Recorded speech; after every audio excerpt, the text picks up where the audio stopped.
चला तर शेतकरी बंधूंनो, हळद या पिकामध्ये सध्या कुठल्या खतांची आवश्यकता आहे आणि शेंगांना या परिस्थितीमध्ये कुठली खत दिली पाहिजे याबद्दल माहिती देणार आम्ही हा व्हिडिओ घेऊन आलेलो आहोत.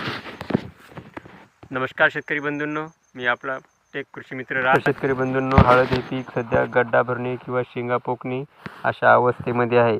तर ही अवस्था शेवटची अवस्था असते. ह्या अवस्थेमध्ये शेवटच्या टप्प्यामध्ये खत व्यवस्थापन करणे आणि खताची फार मोठ्या प्रमाणात पिकाला आवश्यकता असते. तर अशा पद्धतीमध्ये योग्य ती खतं दिली तर शेवटच्या टप्प्यामधल्या खतामुळे आपल्या उत्पादनामध्ये 40 ते 50% चांगला परिणाम होऊ शकतो.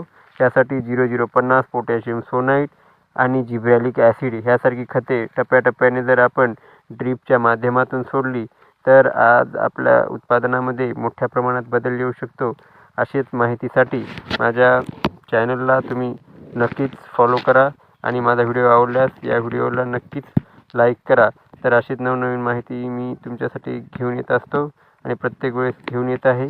तर असंच प्रेम माझ्यावर राहू द्या. चला तर मग धन्यवाद.